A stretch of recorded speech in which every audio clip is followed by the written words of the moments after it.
ఒక్కసారి కొమ్మూరి గోల్డ్ కి కాల్ చేయండి. తాకట్లో ఉన్న మీ బంగారాన్ని విడిపించి మార్కెట్ ప్రైస్ కి వాళ్ళు కొనుక్కుని మిగతా డబ్బులు మీకు ఇచ్చేస్తారు. Welcome to Manam TV. నేను మీ జర్నలిస్ట్ మనోజ్.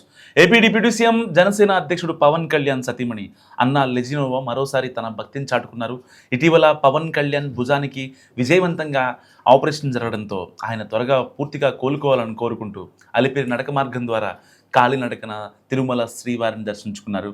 గతంలో కుమారుడు మార్క్ కోసం మొక్కు తెచ్చుకున్న లెజినోవా ఇప్పుడు భర్త ఆరోగ్యం కోసం శ్రీవారిని దర్శించుకున్నారు. శుక్రవారం అలిపిరి నుంచి మెట్ల మార్గంలో అన్నా లెజినోవా దాదాపు 4 గంటల పాటు నడిచి తిరుమల చేరుకున్నారు. ప్రయాణంలో భక్తులతో కలిసి నడుస్తూ మార్గం మధ్యలోని ఆలయాల్లో మొక్కులు చెల్లించుకున్నారు.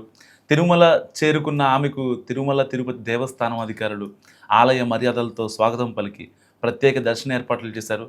శనివారం ఉదయం సుప్రభాత సేవలో పాల్గొన్న అనంతరం శ్రీవారిని దర్శించుకున్న అన్నా లెజినోవా ప్రత్యేక పూజలు నిర్వహించారు. పవన్ కళ్యాణ్ సంపూర్ణ ఆరోగ్యంతో త్వరగా కోలుకోవాలని, ఆయనకు ఆయురారోగ్యాలు శక్తి ప్రసాదించాలని శ్రీవారిని ప్రార్థించారు.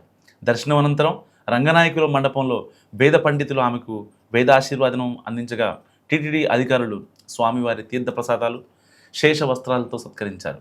ఆలయ పరిసరాల్లో ఆమెను గుర్తించిన భక్తులు అభివాదం చేయగా అన్నా లెజినోవా చిరునవ్వుతో వారికి స్పందించారు. తన తిరుమల యాత్రకు సంబంధించిన ఫోటోలు, అనుభవాలను అన్నా లెజినోవా సోషల్ మీడియాలో పంచుకున్నారు.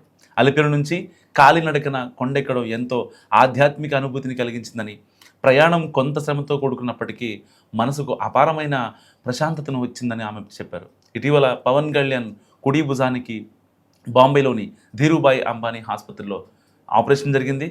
ఆపరేషన్ విజయవంతంగా పూర్తి కావడంతో ప్రస్తుతం ఆయన హైదరాబాద్లో రెస్ట్ తీసుకుంటున్నారు. సో ఈ నేపథ్యంలో ఆయన త్వరగా కోలుకోవాలని కోరుతూ అన్నా లెజినోవా చేసిన తిరుమల పాదయాత్ర నిజంగా అందరినీ ఆకట్టుకుంటుంది. ప్రస్తుతం ఆమె తిరుమల యాత్రకు సంబంధించిన ఫోటోలు, వీడియోలు సోషల్ మీడియాలో తెగ వైరల్ అవుతున్నాయి.